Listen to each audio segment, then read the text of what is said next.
Hello and welcome to the Deepsea podcast, a punk take on a science podcast about everything Deepsea. I'm Dr. Thomas Lindley, and with me is the Professor, Dr. Alan Jameson. Hi. Things are a bit different, mate. Yeah. I can see you. It's different for three reasons. Go on. First of all, this is the first podcast we've done when we're in the same room, which is weird. It is weird.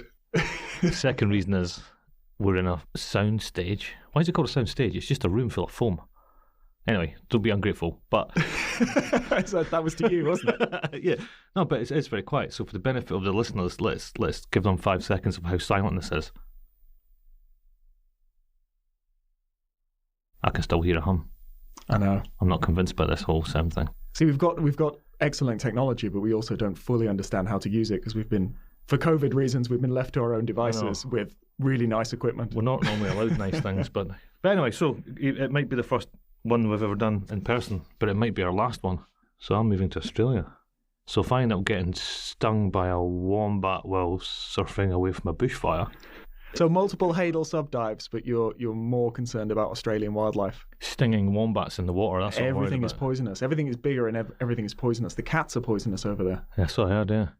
Pigeons as well. Pigeons are deadly. Everything's just venomous. Yeah. Spores of the pigeon wings as they fly by. They dust you. I think that's your lad's Pokemon that's getting into your heads there. Oh, maybe. That's clearly Butterfree's sleeping spore attack. All right. Shall we dive into some news? My news is not that unrelated to what you just said about Pokemon. Okay, go for it. So I was having a look the other day about stuff that's going on just now, and there's scientists who found a undersea volcano near Christmas Island, Indian Ocean, and the whole news article was about how much it looks like the Eye of Sauron from Lord of the Rings. And then if you scroll down, there's another one from somewhere in the North Atlantic, from the Retriever Ridge or something like that, who have found Spongebob and Patrick. So I can only conclude that in the last year and a half of intense TV watching that scientists have finally gone mad and they're just seeing what they've been watching for the last year and just giving up trying to describe species and just going, yeah, it looks like SpongeBob. There's sort of criticism that it undermines it a little bit, but if you've got to name it something, there's no I'm harm all for in it. I'm all for it. I think that makes far more sense because you remember SpongeBob, right? But even having read the article yesterday, I can't remember what it actually was. You can't remember the Latin. So yeah, it works. I don't care what stuff's called as long as you remember and you know what you're talking about. Yeah, as long as it's useful. I just like how TV's just completely and utterly infiltrated our minds now. Anyway, what news have you got? There was a couple of interesting ones. An interesting study trying to figure out the deep ocean cooling, basically, and the deep ocean thermals over the last few centuries. Ocean is the biggest sink of our excess heat, so it's actually protecting us from global warming. So 90% of the excess heat at the moment is being absorbed by the ocean. Not a great deal is done by the deep sea, but because of its huge volume, that actually counts up to a lot. Unfortunately, we don't have a great deal of data on the temperatures of the deep sea. So over the last 15 years, there's been something called the Argo program, which is what gives us a lot of our ocean temperature data. It's an incredible program. So basically, it's these drifting floats, and they've got little buoyancy engines inside them. So these floats are just cast off into the sea, and they rise and sink at a constant cycle, measuring really accurate temperature data as they sink and float. Sure, it's in the thousands, isn't it now released, Alan? They're just drifting with the ocean currents. Oh, it's thousands of them now, yeah. It's been a massive, massive program, but they tend to stop at about 2,000 meters. So we've got really good resolution data, but only of the first 2,000 meters. So this study looked at using machine learning to try and figure out what was going on with the deep sea thermals during that time, and also extending back sort of a decade or so. I think you stop talking about climate change. It's really depressing. Yesterday, all the news was about climate change, and I've just read a headline that said that enough ice melted in Greenland on Tuesday to cover Florida with 2 inches of water. So it did show that some regions of the deep sea were actually cooling until about 2000 because there's such a massive time lag to the deep sea. And that's what's given us a little bit of a buffer now and absorbed a lot of excess heat. But unfortunately, because of the large volume of the deep sea and the time lag that the deep sea operates at, the oxygen that's reaching the deep sea can be hundreds of years old. It means even if we get our act together now, the sort of course correction reaching the deep sea might be hundreds of years away. So the deep sea will continue to warm even if we manage to sort ourselves out on land. Wait a minute, before you go any further, Tom, I've got a question for you.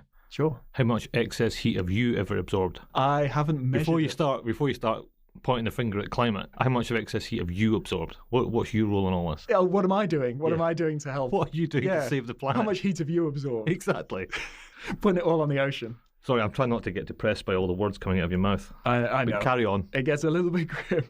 So there was another study that looked at a long-term paleontological study, so looking at the sort of tens of thousands and thousands of year scale, and looking at something that's come up quite a lot in our ecological work, which is what is driving the deep sea communities? Why are we finding one community in one place and a different community in another? And what kept coming up in our research was temperature, despite the temperature variation being incredibly, incredibly small. So obviously you think the amount of surface productivity, the amount of food falling down from above is going to impact the deep sea community. But this really long-term study, temperature really emerged as a big driver in the deep sea diversity. And just trying to think about sort of what's causing that. Yeah, in one of our large fish studies, we found temperature kept coming out as a strong indicator, but you never really know if it's just correlated with temperature, because temperature also follows with water masses. So am I really measuring temperature, or is this about different water masses having different characteristics and the animals are different? It's all very mixed up. It's all very intertwined.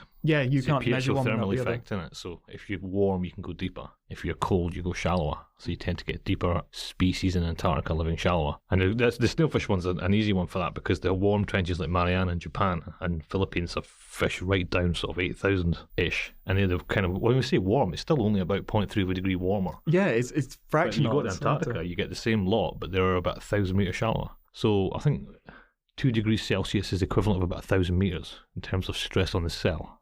Something like that. Don't quote me on that. So it's hard to say whether it's definitely temperature's doing it, because it's all kind of trying to disentangle the two, right? You can look at it as a depth adaptation and sort of translating pressure into temperature, but there's also the energetics of it, because things like the grenadiers, things like the abyssal scavengers have such tight energy budgets, and because their metabolism is directly impacted by their environmental temperature, only a few tenths of a degree change is going to affect their energy budget. And so maybe they're living at such a knife edge that is enough to cause a shift. Personally, I think that might be why you tend to not get those guys in the tropics. You tend to get your scavenging grenadiers on the subtropical areas right up to polar. And then when you're in the tropical warmer areas, that's when you get your like cusk eel-based communities, and you see the scavengers disappear, which we've been caught out by that a couple of times. We've been sort of a bit blasé with like, hey, we know what we're going to find here. And then we find a totally cusk eel-based community. Find nothing. We always find something, but it still has the ability to surprise us. Even after. So my question for you, Tom, is how tight is your energy budget? Pretty tight. Is it? Yeah, pretty. I like to keep a tight energy budget. All right, I'm quite loose with mine, to be honest. Yeah. Sometimes I just don't have any at all, and other times I'm unstoppable. I'm practically ferocious. Chips, cheese and gravy on the walk home. Yeah. Ferocious energy exactly budget. We'll do that tonight. We will. We are taking the opportunity of being in the same room to actually... We could have squandered an afternoon in the pub. Yeah. We do some of our best thinking in the pub. We've had some good ideas. Yeah, I can't remember any of them, but we're pretty sure they were really good ideas. Yeah, we've had some stupid ones as well. But... Yeah. Just take a pen. I'll take the recorder and we'll record the outro for the podcast later tonight.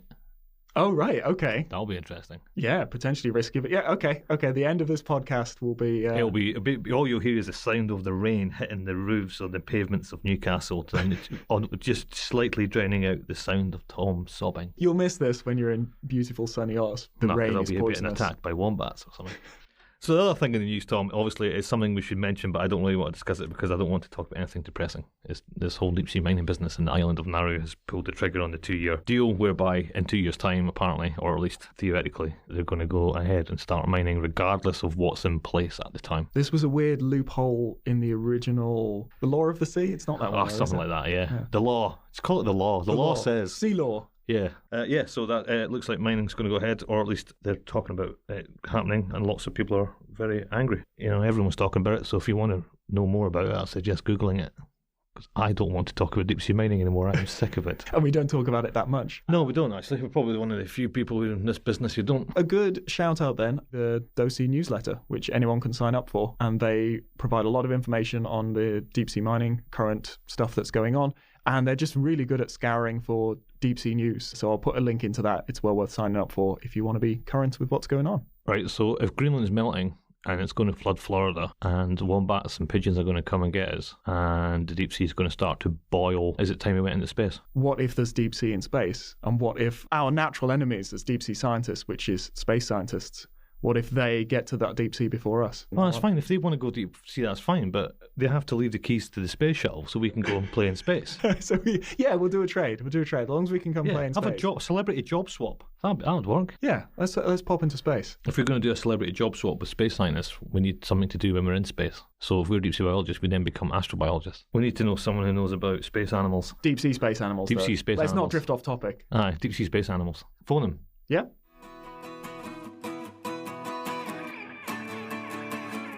I am incredibly lucky to be joined by Dr. Kevin Hand, astrobiologist at NASA's Jet Propulsion Laboratory, director of the Ocean Worlds Lab, and involved in a massive range of missions to search for life outside our planet. Could you run me through those? I was almost overwhelmed once I started doing some research. Thank you, Tom, and thanks for having me here today. A lot of fun to chat with you. Yeah, so as you mentioned, sort of the publish or perish side of my life is doing research in our lab at JPL called the Ocean Worlds Lab. But then when it comes to missions, I'm the pre-project scientist for the Europa lander mission concept. That's not an approved mission yet. Hopefully someday it will be. And that involves putting a spacecraft on the surface of Jupiter's moon, Europa, to search for signs of life in the ice, which then covers a subsurface ocean. And then I'm also a co-I on the Europa Clipper mission and the Titan Dragonfly mission, and a staff scientist and campaign science lead for the Mars 2020 mission, the Perseverance rover. An incredibly busy person that I'm really grateful that you spared a little bit of time to have a chat with us on the Deep Sea podcast, which it turns out we're not so different, you and I. So I'm really excited to hear about these sort of potentials for alien life. Can you quickly rattle off what you think are our best candidates that we currently know about? The sort of rule of thumb, the mantra of NASA's search for life beyond Earth has long been find the water. If we've learned anything from life on Earth, of course, it's that where we find liquid water on Earth, we generally find life. And so when we look out into our solar system, we can ask the question, what worlds in our solar system or beyond have presently or have had in the past liquid water? And to that end, Mars has long been the premier world and focus of much of our robotic exploration, and for good reason. You look at the surface of Mars and you see this history of flowing liquid water, of lakes and potentially even oceans. But that's liquid water that may have existed billions of years ago. The Perseverance rover is right now rolling around in Jezero crater looking at ancient delta deposits for signs of life that may have existed in that ancient lake. But when it comes to the search for life beyond Earth, as much as I love Mars, one of the challenges there is that we're not going to find any big biomolecules. We're not going to find any DNA or other large information storing molecules from billion-year-old rocks. Those molecules, they just don't last long in the rock record, even here on Earth. And so part of what fascinates me about the search for life elsewhere is potentially finding life that we can study and understand and determine whether or not its biochemistry is completely different from ours, whether or not it runs on DNA, RNA, proteins, or whether or not there's some other game in town. And for that, these ice-covered ocean worlds of the outer solar system, in my opinion, and in the opinion of many of my colleagues, are the premier places to go. These are worlds like Jupiter's moon Europa, Saturn's moon Enceladus, and Saturn's moon Titan.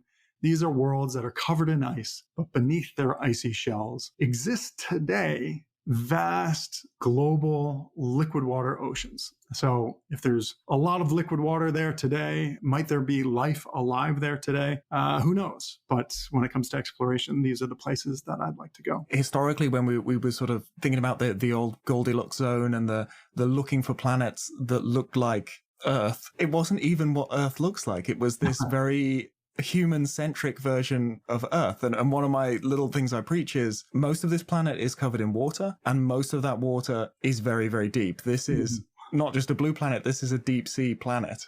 And that we get fascinated by like, oh, let's look for rivers and lakes. And it's like, no, if we're using even ourselves as an example, you should look for deep sea.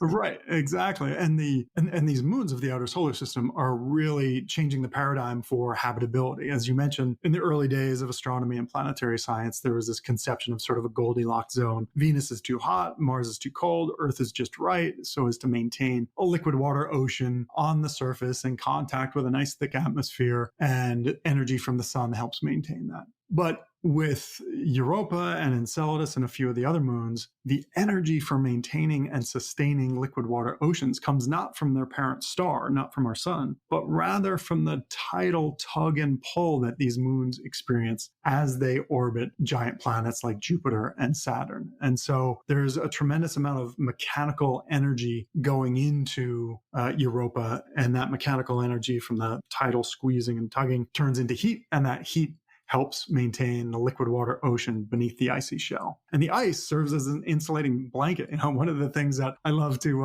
highlight is that if it weren't for the fact that when water freezes, it becomes less dense and thus floats. If it weren't for that beautiful little quirk of the universe, then these subsurface liquid water ocean worlds would not exist, because those icy shells really are a thermal blanket protecting the oceans from the coldness of space and retaining the heat that is created from tidal energy. I find it incredible that it's such a different mechanism, because when I first was sort of learning about this theories, I thought, okay, it's going to be an active core, it's going to be hot in the middle, in the same way that our planet is. But the forces are so extreme, it's being kneaded like dough.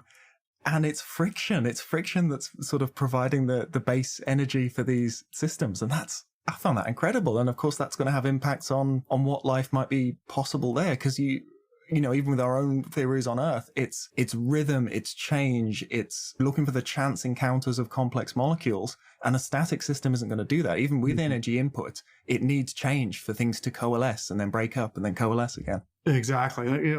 Biology, life needs disequilibrium, be that chemical disequilibrium, say at hydrothermal vents, or some photons coming from a star. So life needs that disequilibrium to sustain itself, to harness the energy needed to drive metabolism.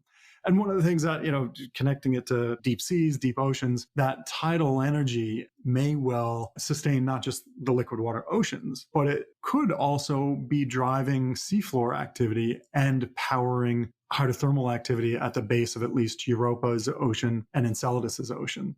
Both of those worlds, we think, do have rocky seafloors made of silicate rocks, similar to what we find here on Earth. If I was to sort of teleport myself beyond being immediately dead, if I was to teleport myself to where you think is the best environment to foster new life outside of our planet, what are the conditions like?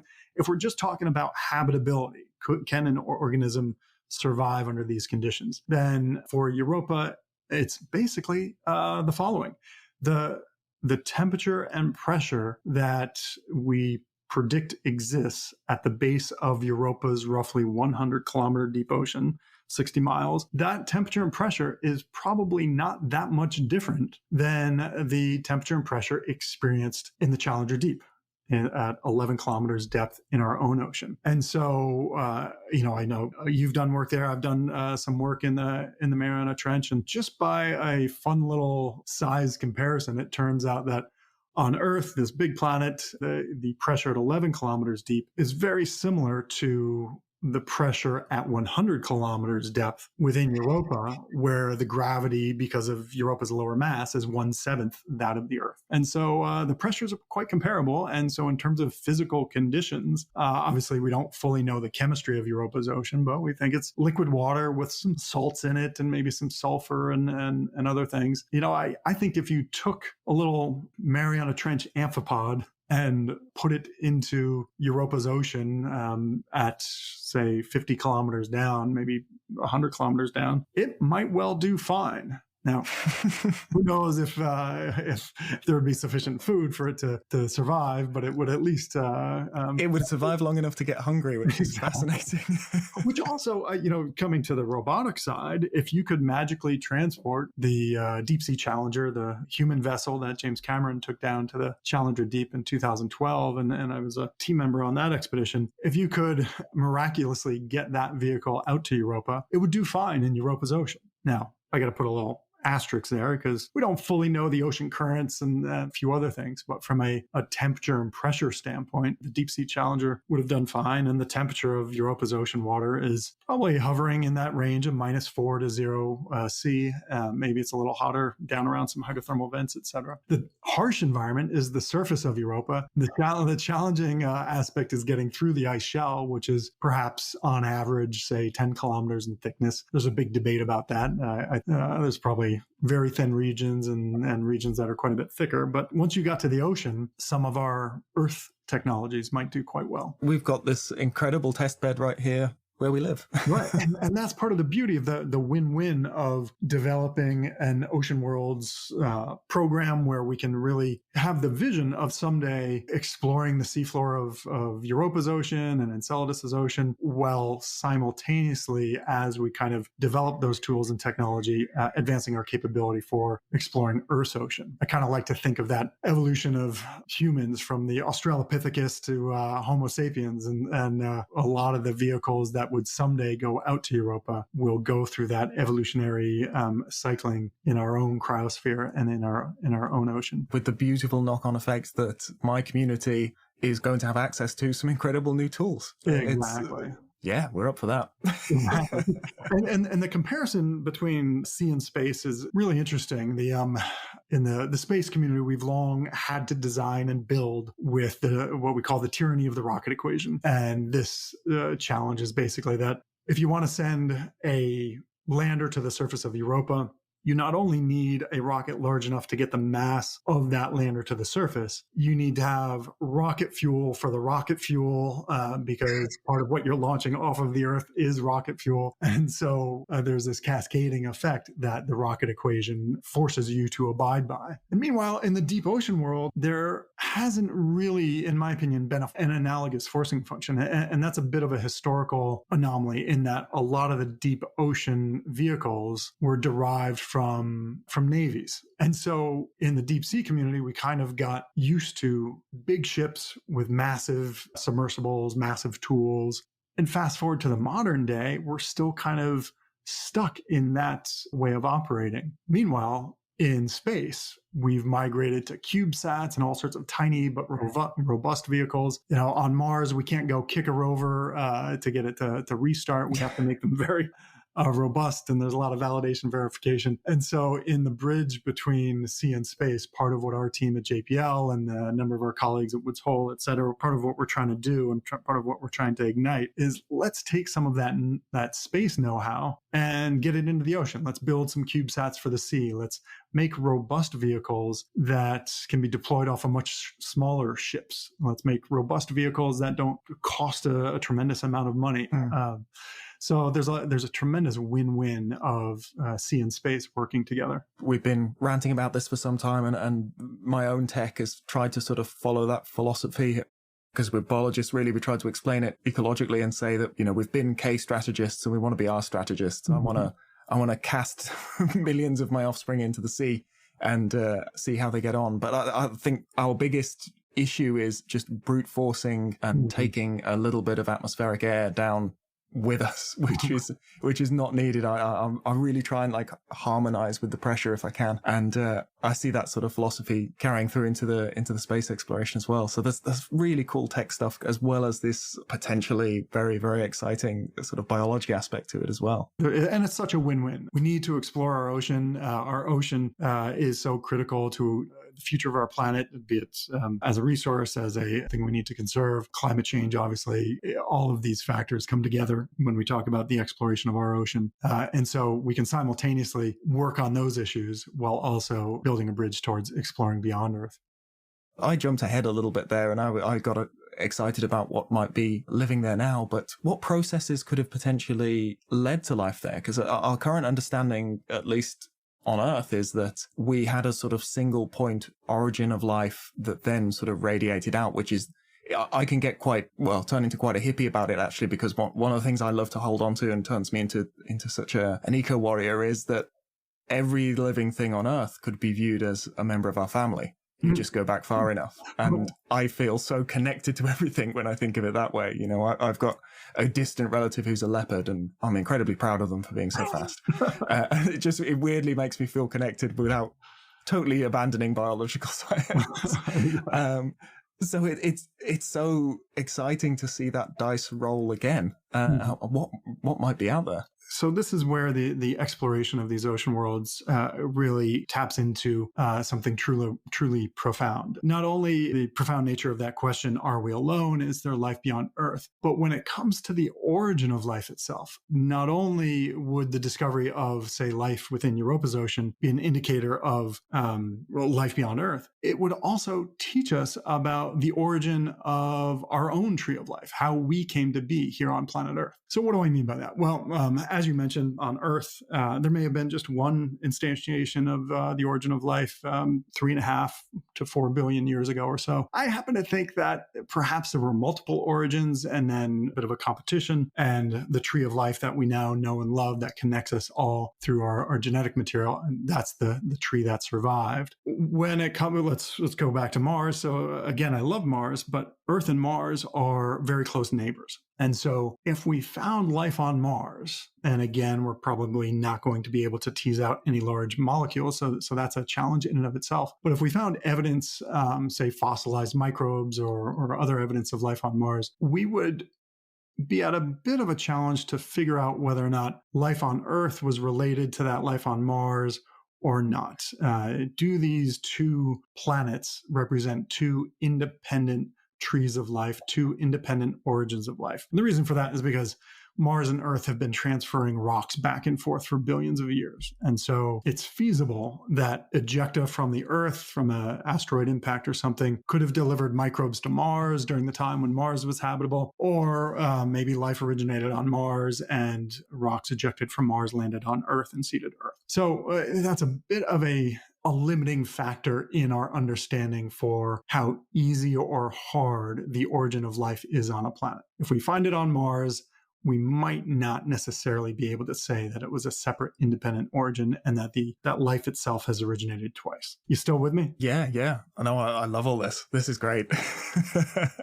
So now let's go to the outer solar system, to Jupiter, and think about Europa. Europa is much harder to, say, seed with rocks from Earth or, for that matter, Mars. Europa is at 5.2 astronomical units. That's 5.2 times the Earth-Sun distance. And so even though occasionally rocks from Earth do get out there, the statistics are just a lot harder than getting a rock to Mars. And then on top of that, there's all sorts of other conditions having to do with the radiation environment and Europa's ice shell that would essentially make it hard for a rock from Earth or Mars to seed life on Europa. And so what that means is that if we go to Europa and we find life, that, for me at least, and this is true for Enceladus and Titan and other ocean worlds, if we found life within any of these ocean worlds of the outer solar system, that to me would be a very strong indication of a second origin of life, a completely independent tree of life. And that would indicate to me that the origin of life arises wherever the conditions are right, and we then may well live in a biological universe, one where the origin of life is not a real bottleneck, but one that chemistry can evolve through where the conditions are right. That would change everything. And think about it also, if we did find DNA-based life on Europa, that would be a beautiful test of contingency versus convergence. That would mean to me that DNA is sort of the biochemical winner of how to make biology work in our universe. It would be a little bit challenging because some people would probably say, well, no, since we found DNA-based life on Europa, that somehow it must have gotten seeded. But I would potentially fall on the other side of that and say, well, I think this is convergent evolution at the origin of life scale. Is there any contingency or sort of worry about the lander itself sometime in the future being the seed and carrying material? Absolutely. Yeah. Within NASA, there is an Office of Planetary Protection. That is amazing. And so any mission that's going to a potentially habitable world has to get a planetary protection classification. And in the case of the Mars rover Perseverance, which has got these tubes that are being used to store the rock cores that are being collected. Those tubes and the whole system of that rover had to be cleaned to an extraordinary degree to make sure that there were no little microbial hitchhikers, and also to make sure that there were not, say, organic contaminants, not necessarily life itself, but molecules that are on those tubes that would pose a scientific risk to us at some point in the future when we get those samples back on Earth. And we don't want to find some sort of carbon compound in the rock samples that we've spent so much time and energy and money returning from Mars, only to discover that it was a molecule that was used as some sort of solvent in a lab at NASA. That's incredible. I'm fascinated that the sort of scientific rigor almost seems secondary to the preservation of a sort of pristine universe. I really like that this has almost a conservation feel to it, in that we just want to observe. We don't want to impact these places. Right. Well, as Carl Sagan said decades ago, Mars should be for the Martians, and as a corollary to that, Europa should be for the Europans, and Enceladus should be for the Enceladians, and so on and so forth. Just to kind of close the loop on the origin of life, another aspect of that that's beautiful is that we can do this hypothesis testing. When it comes to the origin of life on Earth, there are kind of two camps. One camp that says that life on Earth originated in a tide pool on the shores of an ancient ocean. And it was that process of desiccation from the sun and occasional re-wetting from incoming waves and tides that eventually gave rise to life on Earth. The other kind of camp says, no, we think that life on Earth originated in deep sea hydrothermal vents. And the chemistry of hydrothermal vents is conducive to some of the evolution that we think was at the foundation of the origin of life itself. So there are really strong and good and interesting arguments for both of those ideas, pros and cons for both. And what I love about the exploration of Mars and also the exploration of Europa and Enceladus and all these worlds together is that the ocean worlds of the outer solar system would largely be a test of the hydrothermal vent origin of life hypothesis, because there's no atmosphere on Europa, there's no continents, there's no tide pools lapping onto shores. Europa's an airless world. It's just ice and space. And once you get through that many kilometers of ice, you're in the ocean. And really, you've got two modalities for the origin of life: the hydrothermal vents, and a much lesser considered origin of life area that I like to explore, which is the possibility of life forming in ice sheets. But tide pools is kind of off limits for these ice-covered ocean worlds. Meanwhile, for Mars, if life did originate there and it wasn't seeded, life on Mars would have been kind of a tide pool kind of scenario, most likely. Would the life be anoxic? Because our hydrothermal vent communities are by and large, I think, still fairly oxic, so there's still a connection to photosynthesis. Yes, Tom, this is you couldn't have asked a question that's perhaps more near and dear to my heart, and actually much of my research on Europa, which is, how far along could life get, and what are the metabolisms that could take place? As you mentioned, of course, on Earth, oxygen arose because of photosynthesis. On Europa, the ice is going to prevent photosynthesis, but perhaps unique amongst the various ocean worlds, Europa's ice has hydrogen peroxide and oxygen in the ice. And that hydrogen peroxide and oxygen are made by merit of the radiation environment of Jupiter's magnetic field. And so this is a big challenge for robotic spacecraft. You've got to survive the harsh radiation environment, but it may actually be a big benefit for the geo. It may be the reason it's worth it. Yeah, exactly.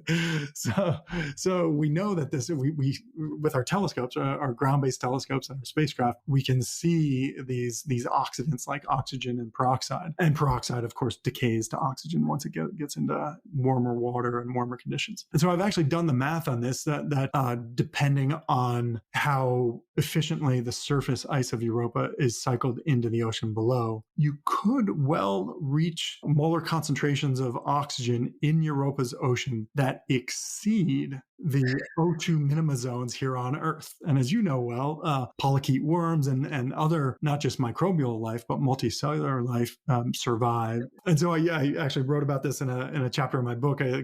There's a chapter called the Octopus and the Hammer, and kind of how far evolution could get in an oxygen-rich, ice-covered ocean world. I'm loving that the moon sort of solved a problem. It's so like spookily elegant. Yeah, this is all leading towards the like, oh, if there's something there, it's gonna be totally different. It's gonna be like a totally unique lineage. Absolutely. And then think about, and here again, we're deep in the realm of speculation. But I think we're on deck chairs and there's a sunset and we're just sort of musing at the end of the day now. But that's the fun bit. Exactly. And so one of the thoughts that I love to think about with respect to, say, an intelligent being that might have evolved in an ice-covered ocean, be it within our own solar system or elsewhere, how their philosophy, how their religion, how their cognitive evolution would proceed, given that they cannot see the night sky. Their sky would be this creaking ice shell around which their mythology and some of their technology, et cetera, would be based. They would not have that same experience that we had as early humans, where coming out of Africa, we were guided by the stars and whether it's agriculture or exploration or coming back to exploring the ocean, our connection to the night sky helped not just motivate it, but through navigation also help make it possible. For an intelligent creature living in an ice-covered ocean, how would their curiosity be motivated? What kind of mythology, et cetera, would they develop? Yeah, they've got such a defined world.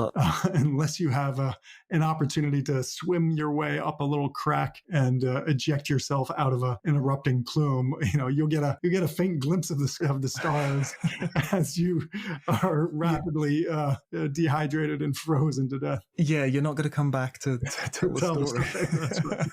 That's right. I love this stuff. So a lot of the discussion seems, at the moment we have to sort of theorize and imagine what may be going on here, and it's based on the evidence that's sort of remotely gathered until hopefully we get a chance to explore these places remotely and maybe even someday firsthand. But I was surprised how practical and sort of hands-on you and the Ocean Worlds Lab were. You get outside a lot. You've gone on a lot of expeditions to I'm assuming to fully understand the capabilities of life here as a baseline to theorize what might be possible out there. Yeah, there's in part it keeps me sane, getting out and exploring our own planet. And that's I grew up caving and climbing and mountaineering, and so I've got a passion for getting out into these various beautiful environments on our home planet. And yeah, one of the beautiful aspects of developing instrumentation, developing robotic vehicles, and working towards searching for life beyond Earth is that there are these environments on our home planet that can provide a guide for what we might look for on these distant worlds, and how we might look for it, what kind of instrumentation might be useful, what kind of robotic vehicles could be viable. And so I've had the wonderful fortune of many years ago, this is while I was still a grad student, I got to make 9 dives to the bottom of the ocean in the Russian Mir submersibles. That was part of an incredible project with James Cameron. And then in the years since, I've done work in Antarctica, work up in the Arctic.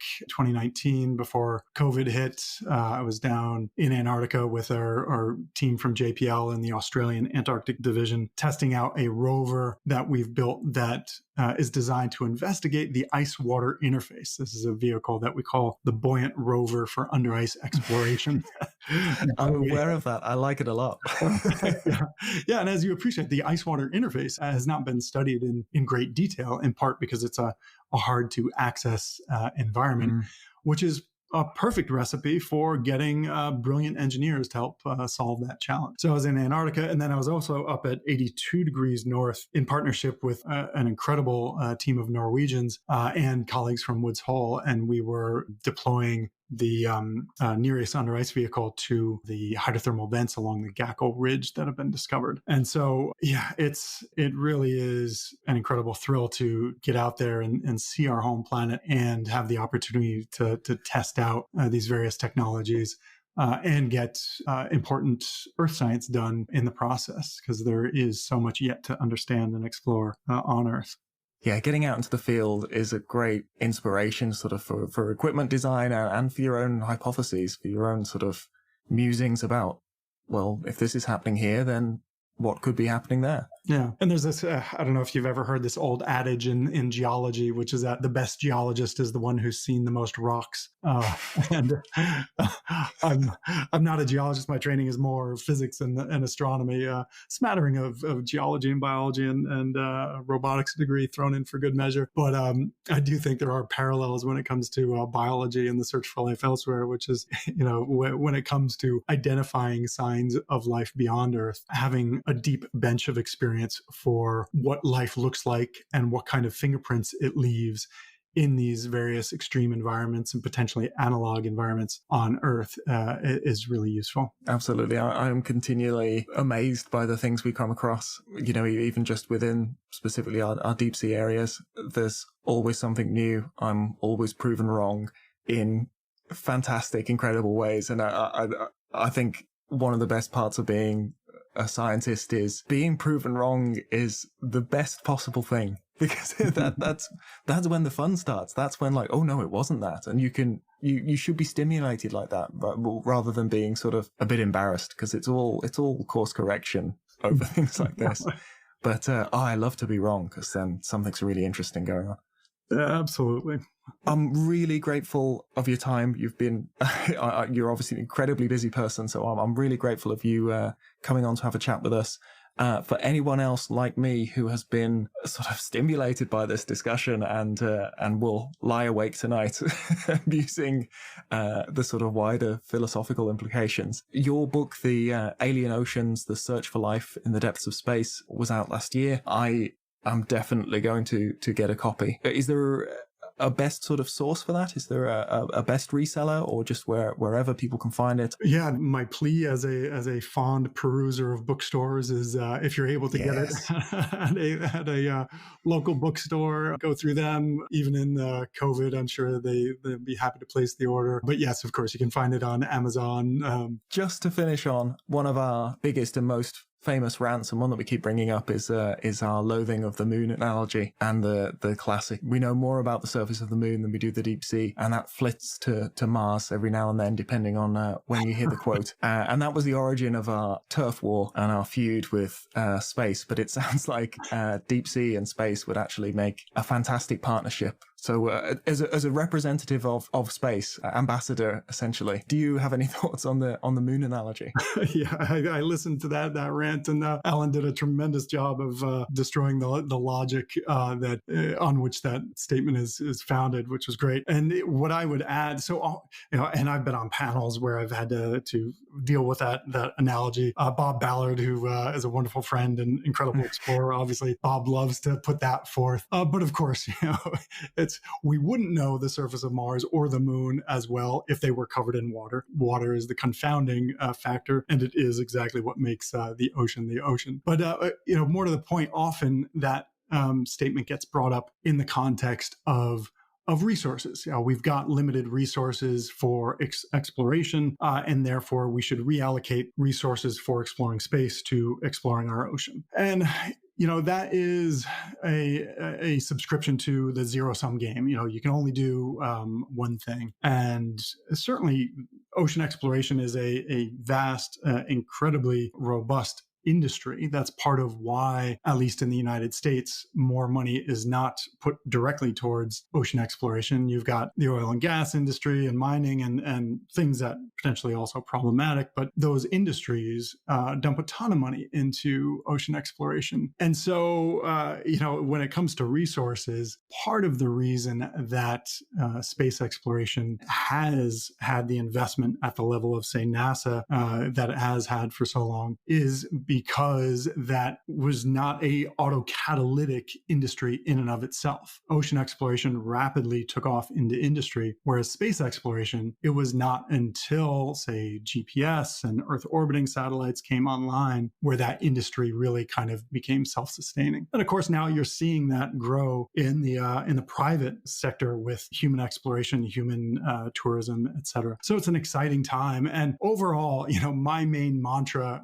when it comes to this this kind of issue is whether it's looking at space budgets or ocean exploration budgets, or for that matter, military budgets. One mantra I think we can all agree upon is less destroying and more exploring, be it in the ocean or out into space. And to be honest, based on our current discussion, I don't think we currently have to choose. I think there's a lot of overlapping technology and synergy here. Absolutely. Are we going to officially end the feud between deep sea and space and harmonize going forward? Yeah. It doesn't impact at all that I'm recently finding out that there's loads of deep sea in space. I'm desperate to get at it. Likewise. Thank you so much for sacrificing some time. I know one, you're very busy anyway, but it's an exciting time for you guys at the moment with rover ops. So thank you so much for cleaving out a little bit of your schedule to have a chat with us today. My pleasure, and thanks for the invitation. Right, so we know what's technically possible. We know where there might be life out in space, and most importantly, deep sea life, of course. But how are we then going to go about exploring that and actually get a chance to confirm this and go searching for deep sea life? Even though it's pretty far in the future, it'll be a long time before we manage to get equipment to these places, but people are already trying to figure out how we're going to do that. As a nice little aside, that means that we get some nice deep sea technology to test here while we're figuring that out. All right, so who are you going to talk to about that then, Tom? Get on the phone. One day we might even have imagine that. Imagine we were like doing a podcast here and then we had the guest in this silent room with us. That'd be odd. It's not going to happen, is it? I mean, I've got to be honest, I'm finding this a bit odd, actually. I think it's quite creepy. Do you want to hear how silent it is again? Go on, let's treat them to some high-quality silence. Wait. All right, now. That is really quiet, isn't it? Although, there's a little hum. It might just be your anxiety, but I can hear it. Yeah, I think I resonate with worry for most of the time. Humming of worry and anxiety coming from you. Anyway, sorry, we're going off piste again. So do you know someone who knows about deep sea vehicles that were ultimately a test bed for space travel? I do, and it is someone we've been to sea with. Ooh, who's that? Casey Machado. Oh, she is tech guru.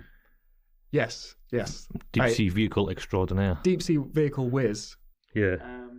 And we sailed with her back in 2014 a couple of times, actually. A couple of times. On the Thompson and the Falco. Yeah. So two of our big jobs as part of the Hades expedition. Yeah. Oh, well, get on the phone then. Oh, we'll do. It's a good chance to catch up. Right, shut up then, get on the phone. We'll do it. I'm joined by Casey Machado, research engineer at Woods Hole Oceanographic Institute, currently working with the HADEX project, exploring the Hadal environment, so those areas greater than 6 kilometers depth or almost about 4 miles. Thanks for coming on. Yeah, no, my pleasure. Thanks for having me. We sailed together a few times sort of back in the day. Back in 2014, we got to go to the Mariana and the Kermadec Trenches as part of the Hades program, wasn't it? Yeah, I think so. Back in the day, Landers and Nereus, right? Yes, we had the very bad day.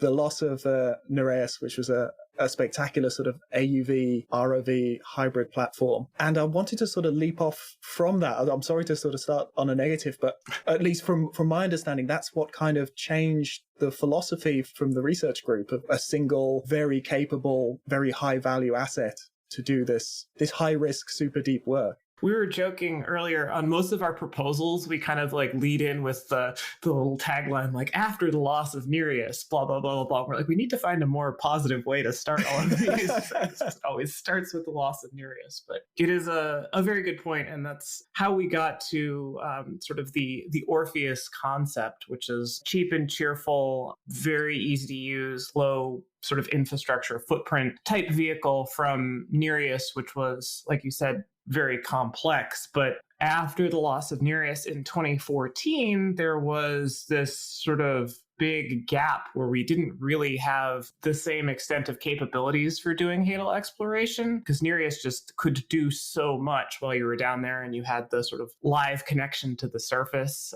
So you had ability to, have human interaction and all of that. And to have that just like in one implosion in half a millisecond, have all of that go away. And then kind of, I mean, it's taken years and years now, and we're still not back at that point. So we kind of went away from that possibility of just having everything kind of taken off the table all at once to what we're sort of calling a more distributed architecture, distributed systems. So lots of little things that do tasks rather than one big thing. So if you lose any one thing in that, it's not sort of the whole house of cards falling down. Stripping down to sort of multiple lower cost vehicles, there's a sort of refining in order to do that, isn't there? It's everything is super reliable, and if it's not entirely necessary, then it's not on there. They're mission focused vehicles. Yeah, we tried to keep the design as lean as possible. Our motto is like, do we really need this? Anytime somebody was like, oh, we need this sensor, somebody else would say, but do we really need that sensor? Like, can we get along with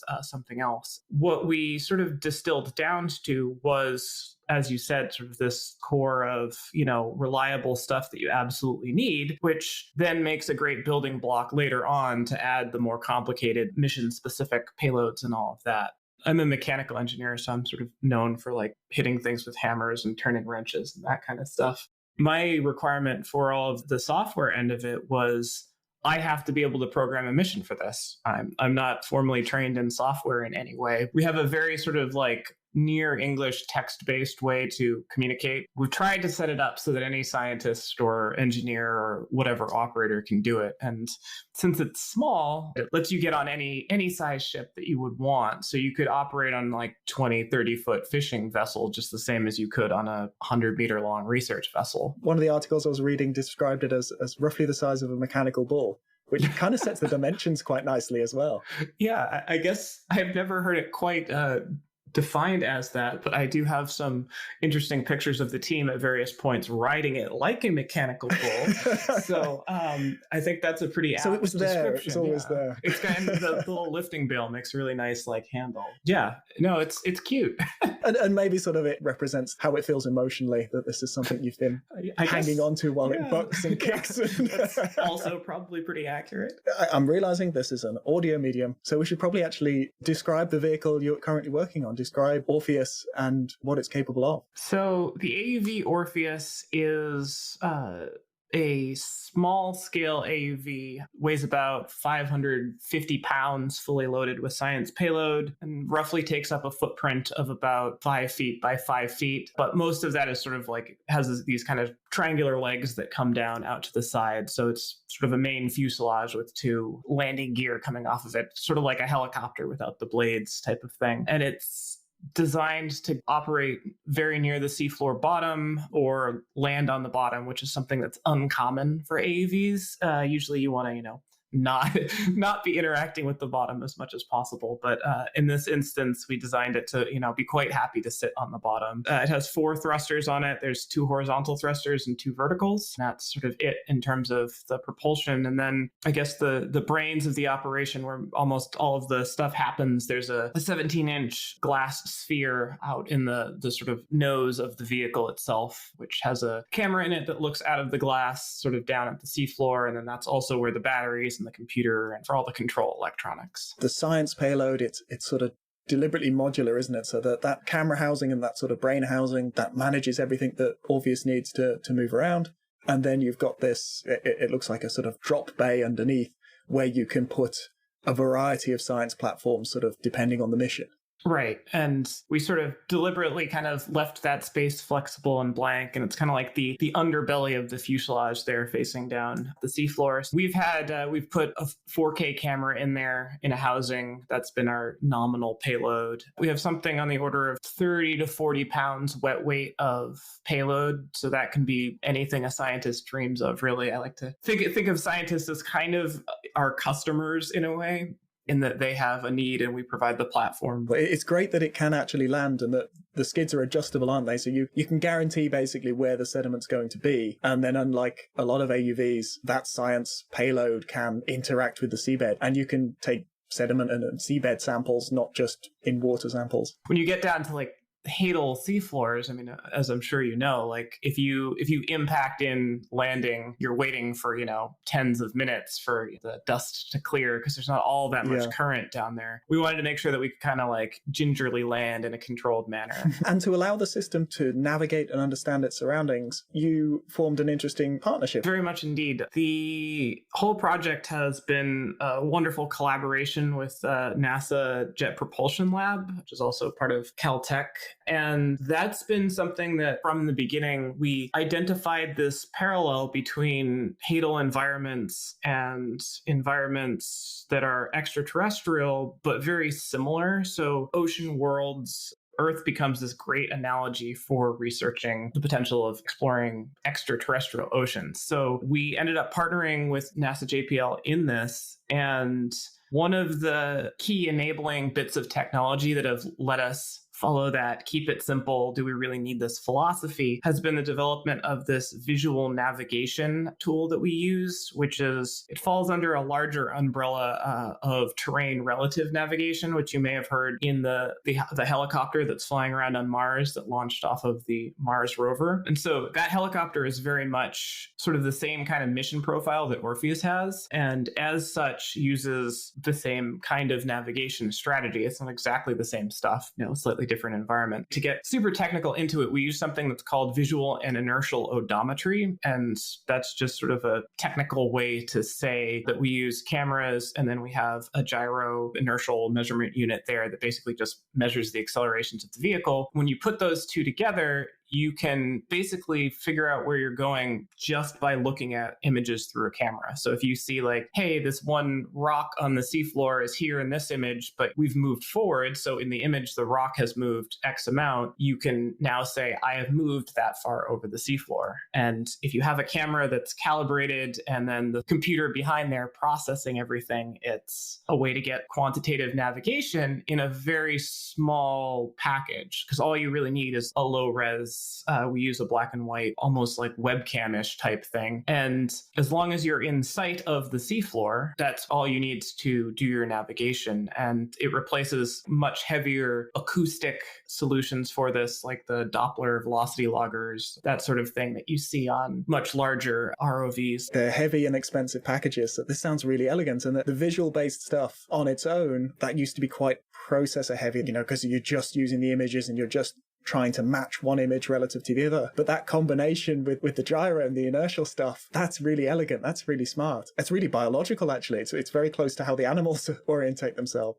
There's some definite nuance and sort of struggle with it. And as far as I know, people have done this in the past, but it's never really been implemented in a operationally sustainable way. It's been exciting to see that go. And this past May, we were out doing a field expedition with NOAA and this Ocean Exploration Cooperative Institute funded all of that. And it was basically our proof of concept cruise for this terrain relative navigation process. We got some great imagery of the seafloor, and part of the question that we had in our minds, does sort of a barren seafloor present enough visually distinct targets for this technology to actually be able to work, right? We found it was having absolutely no problem latching on to specific little points on the seafloor. And it also was not getting false points created by, like the marine debris that was sort of blowing by, the marine snow backscatter type stuff. Oh, this sounds really exciting. So it's still very much in a developing stage, which is when tech is at its most exciting, really, because the whole horizon is open to you. Yeah. To come back to the NASA stuff a little bit, the environments that they're looking for, how that's impacting your sort of design. We're going to have to get the stuff there. And so the smaller and more robust and simpler it is, the better. The problem we're trying to solve is assuming that they solve the problem that they can get something through that ice layer.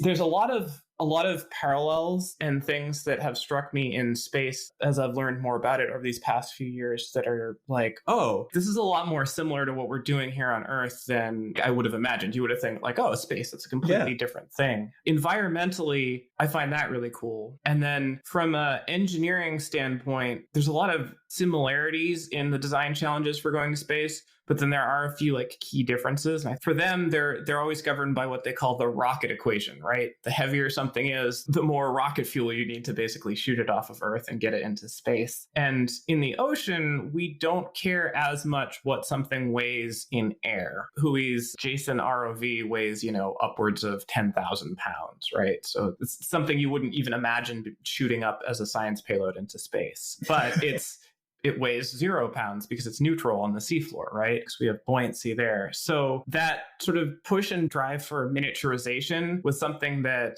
the folks at JPL really, from the very beginning were like, hey, like this can't be a 10,000 pound thing if it's ever going to go to space. And even Orpheus as it is now is, still much too big to go into space and do these sort of missions. But I always like to tell people it's like, it's step 1 or 2 of a 1,000-step journey to when there's a vehicle 50 or 100 years from now, which is a little humbling to think about, but that's sort of like, you got to start somewhere, right? Another fundamental difference about space and ocean exploration is that when we put something in the ocean, right, if it doesn't work, you lose a dive and it comes back up and then you're like, okay, I gotta, open the thing up and fix it, and then it'll be fine for the next dive, and we throw it back in. So we tend to, at least in my experience, deprioritize these heavy bouts of reliability testing before we go out in the field and do things. And you just rely on like the technical capabilities of the people out to sea to fix things as they break. And, that works arguably quite well in oceanography. But in space exploration, once it leaves the planet, you're never getting it back. Maybe that'll change in the future, but things that would go out to Europa, it's a one-way trip. I feel like maybe we could learn a lot from NASA on the deep sea end of things. Me and Alan have talked about this a few times on the podcast, but there's massive parallels. And the deeper you go, sort of the more it starts to align with the issues that NASA are up against. High risk, high reward, really sort of cutting edge stuff in extreme environments. But they seem to come across so positive and optimistic. They've just got amazing PR, and it feels like the whole of humanity is sort of behind them in these things. And I think us in deep sea, we can be a little bit pessimistic. I'm wondering if you're finding any sort of elements of that working with them, and if there's anything we can learn from NASA and the way they do things, and just being a bit more positive about what we do and how we're doing it. I think that there is definitely a lot to learn. I think actually both ways. And I do agree with sort of like the overall portrayed attitude of, I guess, oceanography to space exploration. I wouldn't begin to speculate why, like where that comes from, aside from maybe just we're all salty old sailors who are, grumbling and such. Yeah. There is that kind of like, forward projecting optimism and hopefulness in that. And the thing that kind of got me, and this is like one of those little like more, emotional, personal based things, is I went out to JPL several times during this collaboration working there. And like they have like JPL's motto is dare mighty things. But that's like a really cool motto. Like that's just like, do something that somebody else doesn't think is going to be possible. And I think there's a lot more hesitation to do that and to try like really crazy inventive things in the ocean. Maybe as a person who's built a career about trying crazy things in the ocean. It's exactly why I wanted to talk to you.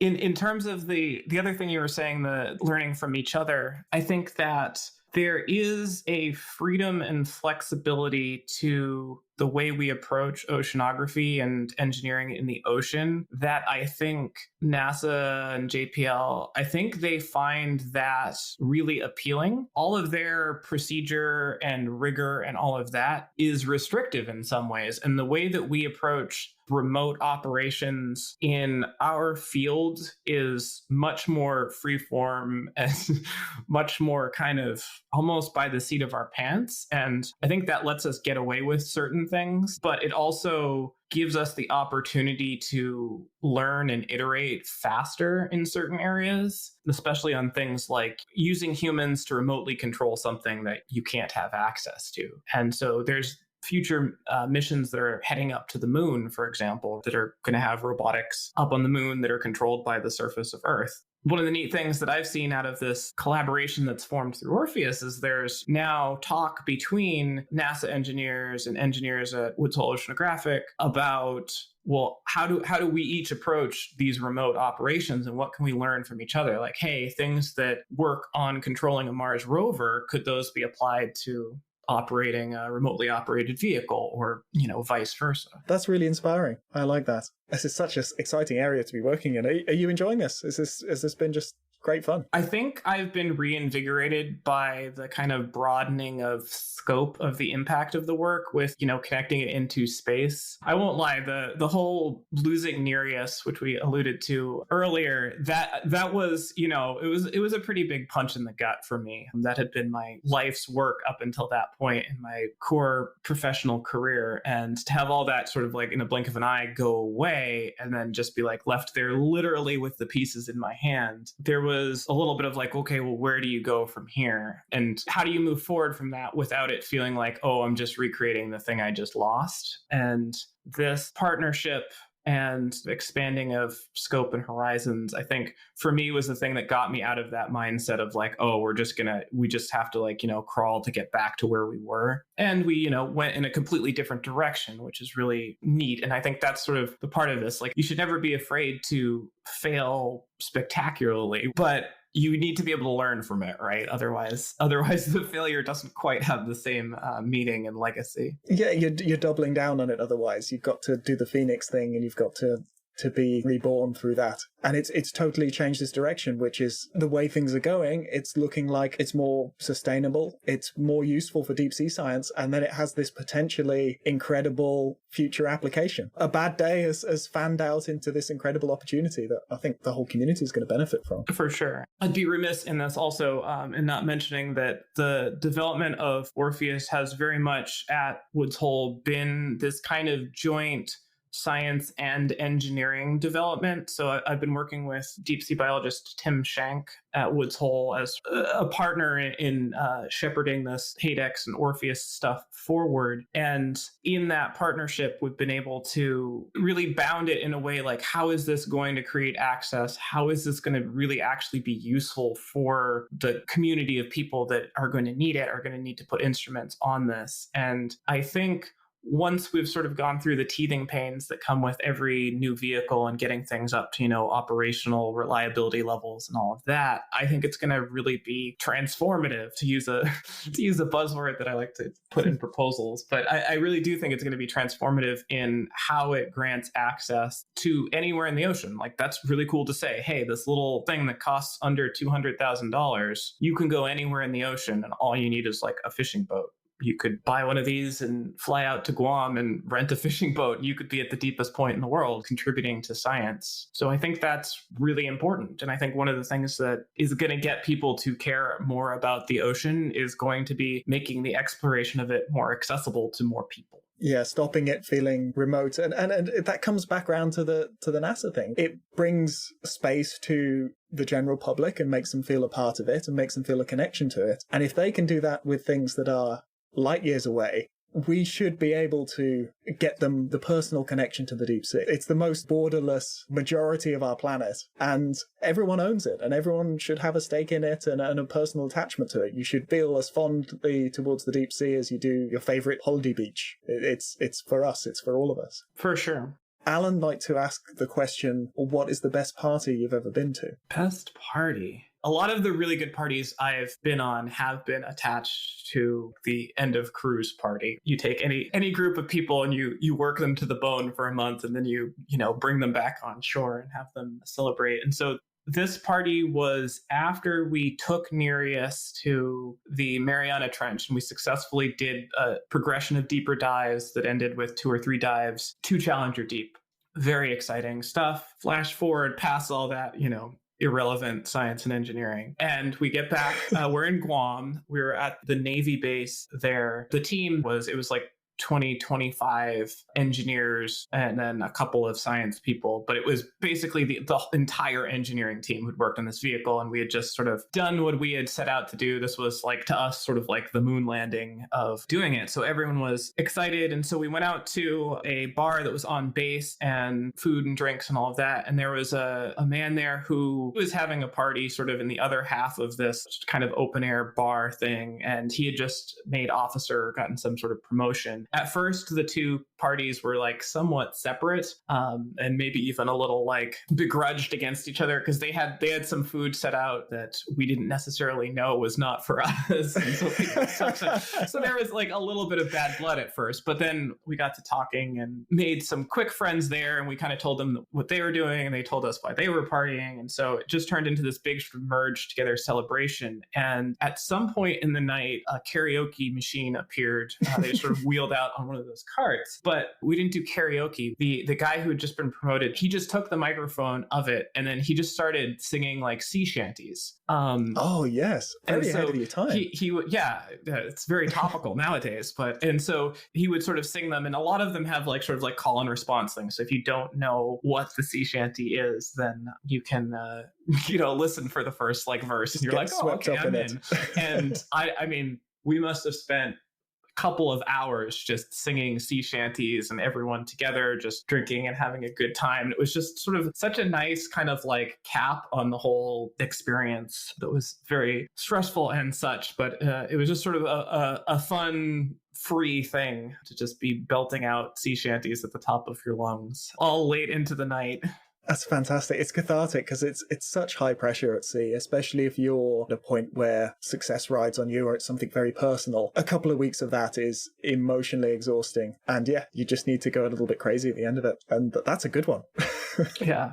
I mean, I've had a lot of other ones, some of which I can't entirely share on public forums, but I have been to a lot of great post-cruise parties. I think we ended up all dancing to Kiss in Guam the one time we were there as well. Yeah, actually, the time that we sailed together, that was a pretty fun after cruise celebration as well. And it was Christmas, wasn't it? So there was like weird. Yes. It was really hot. It was dark, and there was just the odd Santa Claus watching us. Yeah, because I remember we got to the hotel, and it was like the entire lobby was like this magical winter wonderland, and outside it's like 90 degrees Fahrenheit and 100% humidity.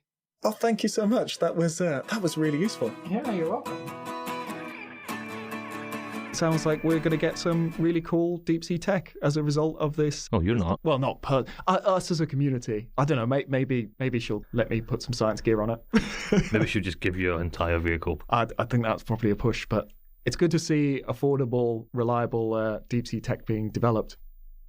This episode is running a little bit long, but I think this is some interesting stuff, and I would like to sort of keep it all together. So rather than fatiguing your ears and having you maybe never make it to the end of the episode, I'm going to split these ones into a two-parter, but don't worry, I won't make you wait a whole month. Part 2 is going to come out next week. It's just to give you a little time to listen to this one and recover before I bombard you with a 3-hour-long podcast. But you can listen to them back to back, depending on how tight your energy budget is. Yes, it's all about your energy budget. Yeah, helpful. Call back. Theme tune. Roll credits. Roll credits. Let's go to the pub. So our secret track for today, we've no idea what it's going to be, but we shall record it later this afternoon on the rainy, miserable streets of Newcastle upon Tyne for the last time. Anyway, theme tune.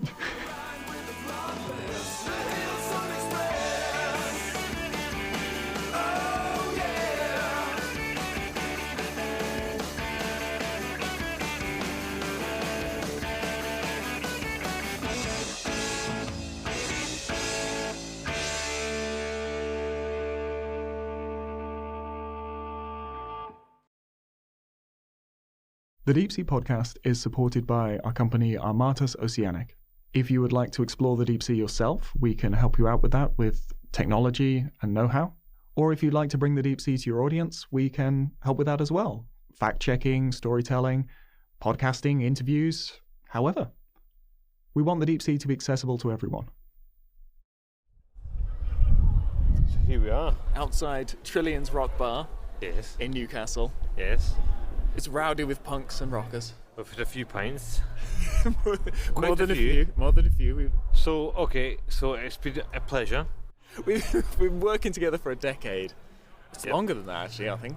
Probably, yeah. More than 10 years. Yeah. Yeah. But we will embrace the internets. We will continue to podcast. The podcast will keep us together. Tom. Yes. Now's the time to leave me. I'm not leaving, it's you. Alan, as you leave, yeah, tell me you abyss me already. I don't abyss you at all.